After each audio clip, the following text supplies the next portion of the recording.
Some say destiny is written in the stars. Others say it's carved in jade. But what if your fate lay behind a mirror, waiting to snatch you from one world and throw you into another, where love could kill and survival meant war? This is the story of Zaria, a woman from Africa, who became the most feared and most desired consort in ancient China. Zaria was unlike anyone else in her university. Dark-skinned and strikingly beautiful, with bold, intelligent eyes and thick natural hair she never tried to tame. She stood tall in every room she walked into. A final-year student of African art history at the University of Lagos, Zaria loved dusty archives and ancient symbols more than parties or gossip. It was a Saturday afternoon when her life changed forever. She had just been selected for a rare internship, cataloging ancient Chinese artifacts at a traveling museum exhibit in the city. One piece stood out among the relics: a jade-framed mirror, larger than any Zaria had ever seen. It stood on a black pedestal, roped off, with a golden plaque that read, "The Mirror of Two Moons, Tang Dynasty, Forbidden Relic." Zaria couldn't explain it, but something called her to that mirror. She stepped closer. The room around her faded. Her reflection began to shimmer, her eyes widening in awe. Her hand, as if possessed, reached out and touched the glass. Everything exploded in white light. Zaria woke to the sound of rushing water and unfamiliar birdsong. Her head throbbed. Her body felt different. She sat up. The fabric on her body was not her jeans and t-shirt, but golden silk. Her hands trembled as she looked down. Her skin was still her own, still dark, still hers, but the world around her was not. She was in a garden of cherry blossoms.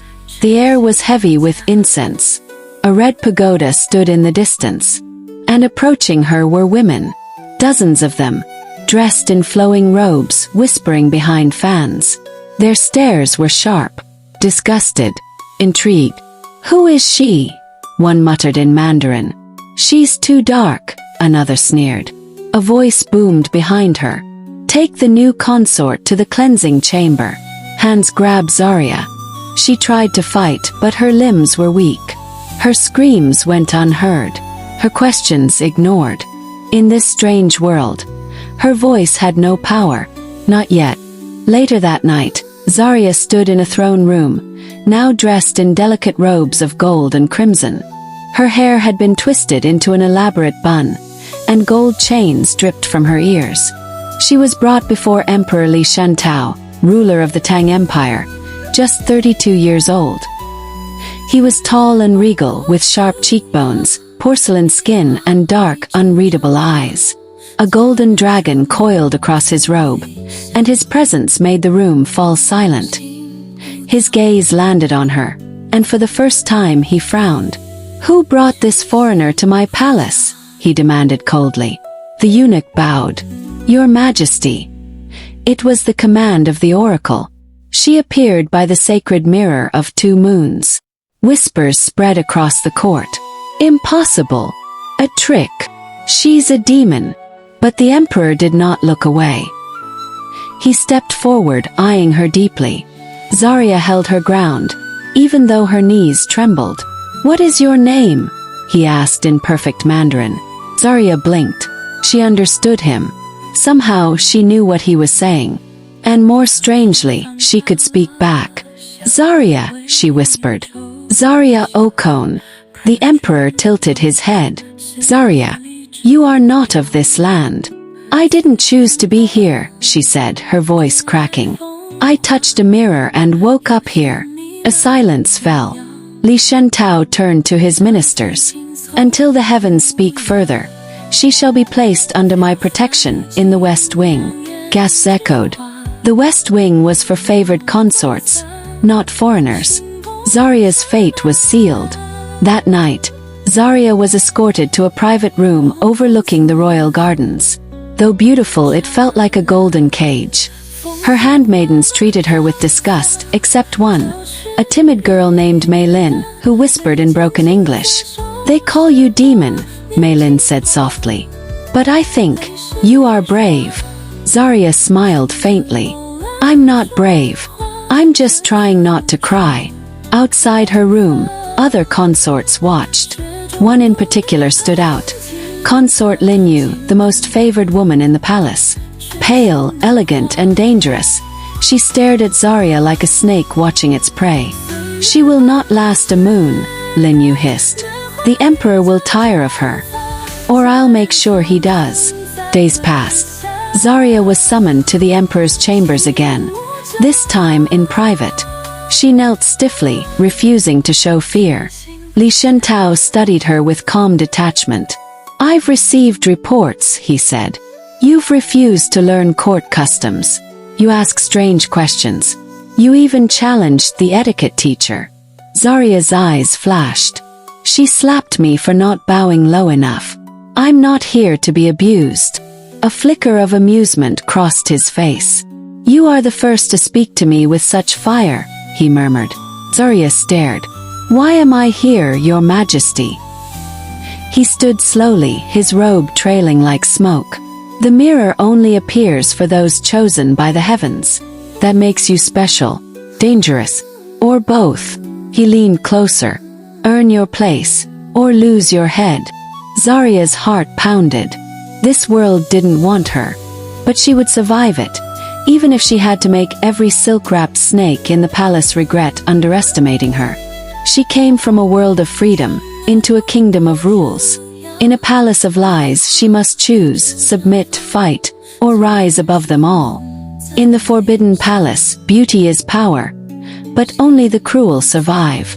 Zaria came from a world of freedom, now trapped in a kingdom where every smile hides a dagger.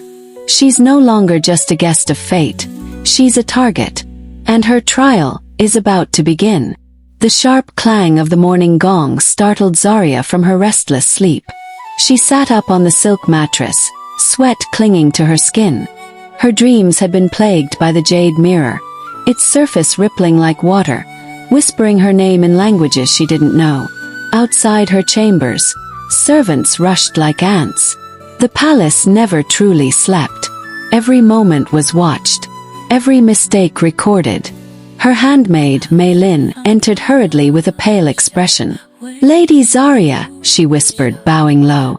"Today is the day of the consort trials. You must prepare." "Trials?" Zaria frowned. "For what? To prove your worth to His Majesty, or be cast out?" Zaria's pulse quickened. So it wasn't enough that she'd been torn from her world. Now she had to fight for a place in one she never asked to be part of. Later that morning, Zaria was led through golden hallways into an open-air garden, now transformed into a ceremonial stage. Red carpets lined the marble paths, while noble ladies, ministers, and consorts filled the viewing platforms. The emperor sat high on a golden throne beneath a silk canopy, flanked by trusted generals and his ever-silent advisor, Lord One, whose cold gaze missed nothing.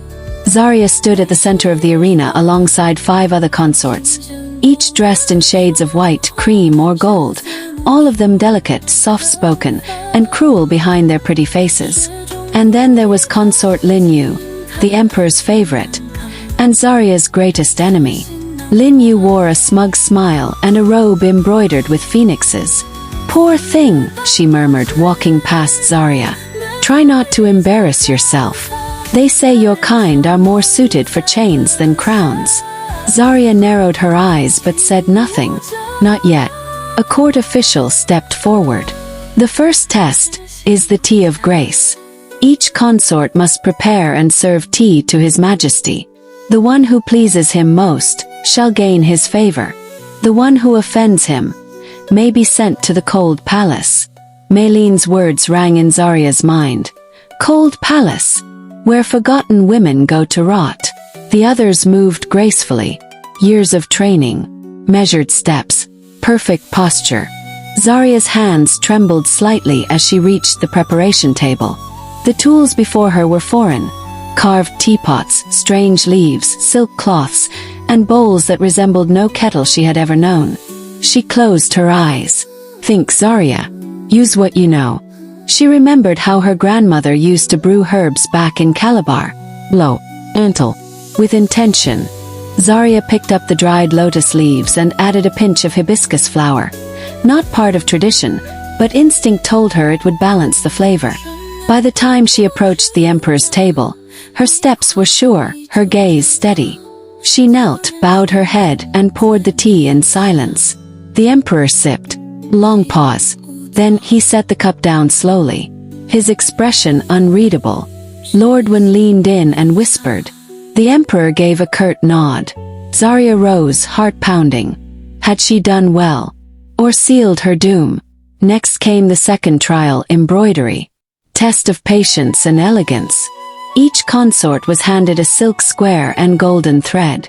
The task, to embroider a peony, the imperial flower, before the water clock ran out.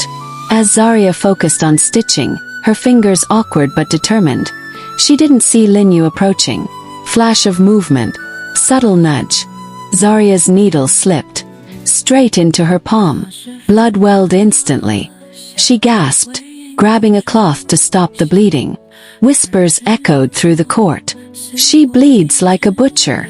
She has no grace. Zaria clenched her jaw, refusing to cry.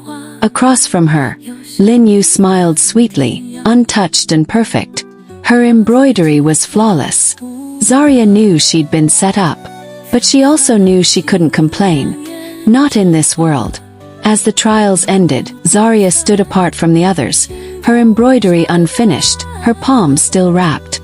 She expected shame, laughter, banishment, but instead the emperor stood. He descended from his throne, walking down the marble steps in silence. Every head bowed, except Zaria's. Their eyes met. His gaze was still cold but curious. "You are wounded," he said quietly. "I'll heal," she replied. He paused, then reached forward and gently touched the cloth around her hand. "You did not scream, not even when you bled." "Where I come from," she whispered. "Tears don't save you. Strength does." A flicker of something passed through his eyes, respect, amusement. She couldn't tell. He turned to the crowd. "The trials are over. Let it be known. Consort Zaria shall remain in the West Wing, under my protection." Collective gasp. Lin Yu's expression shattered. Pure rage, hidden behind a practiced smile. Zaria bowed slightly, her heart still racing. She hadn't won. But she hadn't lost either. She was still in the game. That evening, Zaria sat in her chambers, staring out into the moonlit courtyard. Mei Lin served her hot broth and smiled. "You were strong today, my lady. Stronger than they expected." Zaria nodded but said nothing. As she lifted the bowl to her lips, she paused. Strange scent. Bitter. Too bitter. She froze. "Mei Lin," she said carefully. "Who prepared this?" The girl's face turned pale. I don't know. The kitchen sent it." Zaria didn't drink it. Instead, she stood, opened the window, and poured the broth into the garden soil. Where it touched the grass, the green shriveled instantly. Her hand clenched the window frame. Someone had just tried to poison her. In a world ruled by silk and steel, Zaria will have to fight like a queen, or die like a pawn.